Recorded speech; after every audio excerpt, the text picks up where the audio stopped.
Welcome to the Prince Makai channel, welcome. And today I want to talk about the fact that I had to change barbers last year. Now, I'm not the kind of person to change barbers. I don't like changing barbers.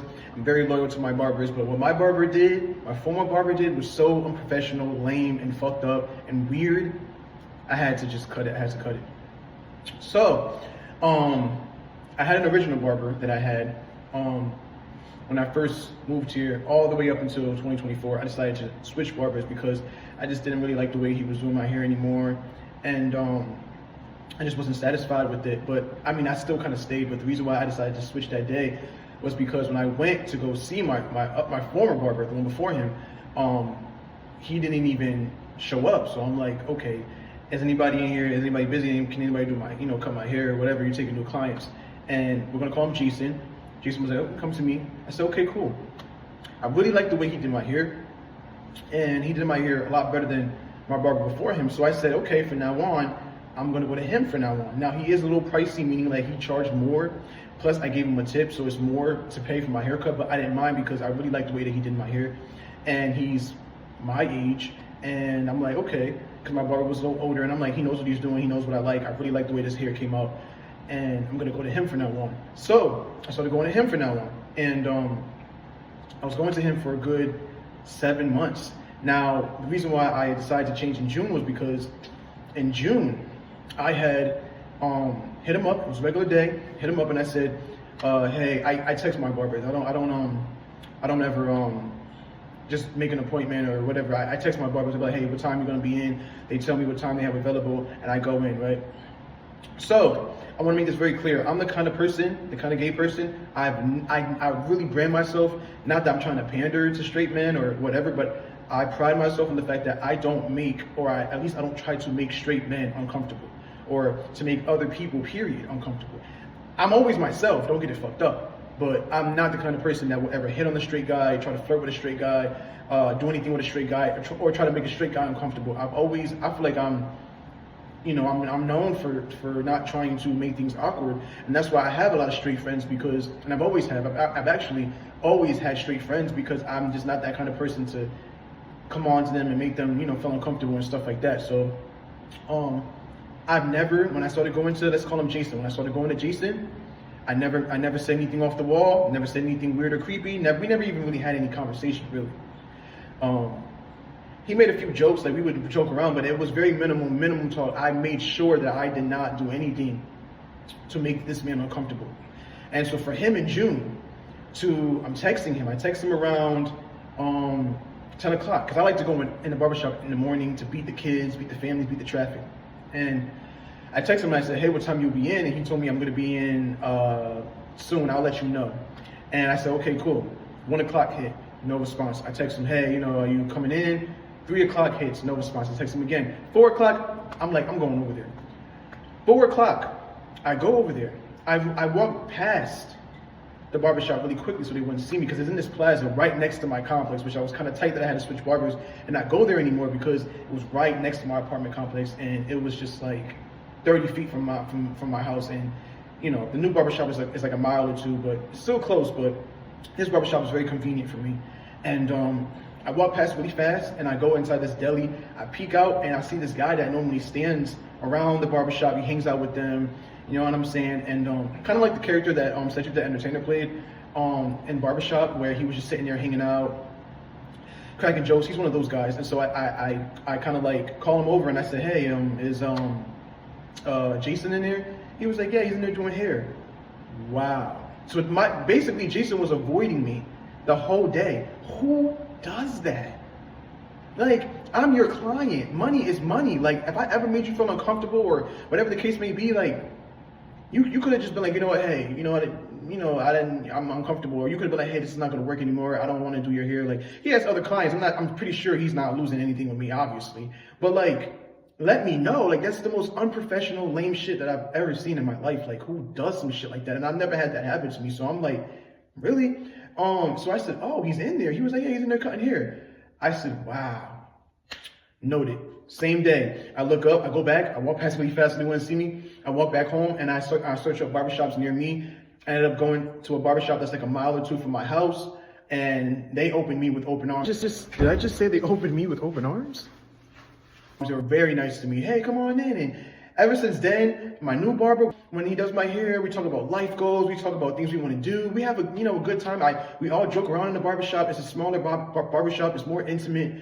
And we just joke and clown around, and it's good vibes in there, especially after finding out what my barber did and the things that he said about me that I had to find out from someone else that goes to the barbershop that I know, that he was talking shit about me. And I'm like, what the is the problem, bitch? Like, I've never done nothing to Jason. I've never done nothing to him. Because I never did anything to her. I don't even really speak to him when he does my hair. I saw him one time out. He went to my job to get something to eat with his girl. Like, I don't even hang out with you, so please. I've never done anything. Now, one thing, now that I'm thinking about it, back in, I want to say February or March, I used to post explicit content. And not explicit content, like not porn or anything or any of those things. I used to post explicit pictures, not nudes or anything. Well, every now and then it was that, but it was more like just very revealing pictures. And I tagged I found his Jason's Twitter, and I saw that he was really popular and really big on Twitter, because I overheard him having a conversation with someone telling him, like, you got to get big on Twitter. Twitter is big. And he was just like big on there. And I found his Twitter and I tagged him and I said, shout out to my barber. That's all I did. I said, shout out to my barber. Shout out to my barber, dog. Where I think I fucked up is that he saw it. And he saw it, and he blocked me. You know what I'm saying? Because I had my pictures up there, my explicit pictures up there, and he blocked me. I said, you know what? I already know what this is. I've been around this block before. Like, you know what I'm saying? I went on his Twitter. He's saying a lot of homophobic shit, but then people are commenting on his shit, talking about he's gay, he's this. People say I got the T on him, shit like that. So listen, that's not my business.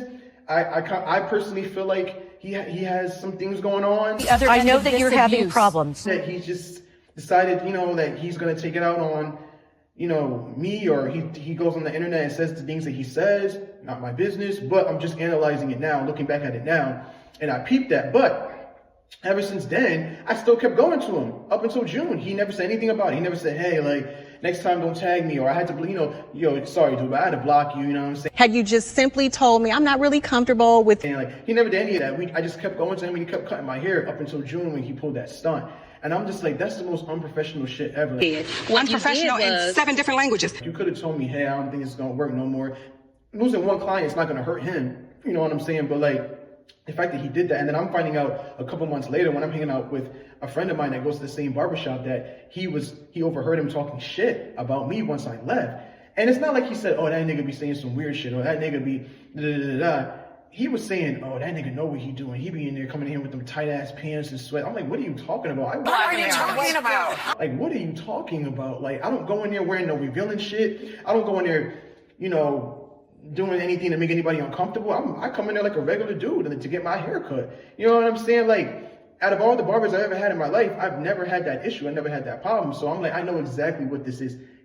In my opinion, classic case of DL. You know what I'm saying? Like, this is what they do. This is what they do. They project their insecurities. They project, you know what I'm saying, on everybody else. And I've seen stuff like that where I would be in high school, and, I used to have men come up to, like, other boys come up to me. Why do you talk like that? Why do you do this? Why do you do that? Kind of like picking me apart. Come to find out, I'm finding out years later, they're actually gay too, or bisexual and in the closet.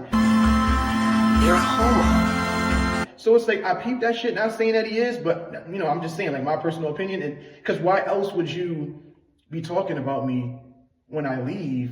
And then to say, out of all the things he could say, he says because of shit that I'm wearing. Like, who? You just telling on yourself. Like, Okay, now you're telling on yourself. in my personal opinion. And then for you to pull that stunt, like, what if I would have came in there and be like, bro, like, I've been texting you, you know what I'm saying? Like, it would have I wouldn't cause a scene, but I would have been like, yo, like, why would you even want to be confronted with that when you could have just been like, you know what, I don't really want to cut your hair no more, bro, sorry.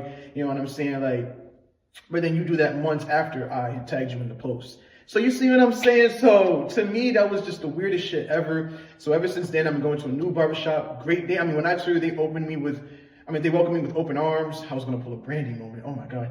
Did we open them with welcome arms? Did I just say they opened me with open arms? Did we open them with welcome arms? They welcome me with open arms, and they're so nice and chill in there and cool, and we be chopping it up, talking and stuff like that. Now, I don't know what they're saying when I'm gone. I don't know, but I know that when I'm there, I'm a lot less tense. You know what I'm saying? And it's just good vibes there. And I have no problem with anybody in my old barbershop. And I wish things didn't happen the way that it did, because my old barbershop was right next to my complex. I had to walk 30 feet and I was right there. You know what I'm saying? But at the end of the day, things happen for a reason. The biggest lesson I've learned is that, I've always knew, I know people are fake. I know people will sit there and be smiling in your face and talk about you. We all know that it's human nature at times. People just can't help it. I can't help it. But, I've learned that even in the barbershop, you know what I'm saying? You can come in there like normal, or you can come in there like, just chill as possible. We're not doing anything to make anybody feel uncomfortable or anything. People just always have something to say, or they're always saying something about something. And that's the biggest lesson that I've learned. But that was whack as fuck what he did. And I just don't condone shit like that. Like, at the end of the day, this is business. I know plenty of barbers who cut gay men's hair. They tell me all the time, we don't give a fuck. Business is business. You know what I'm saying? I know people who do music, producers who work with gay artists. Business is business. They don't feel no kind of way. They're not going to fuck up their money by doing no weird shit like that. But anyways, it's the Prince Makai channel. Thanks for watching. Sorry it took so long, but there it is. Long story.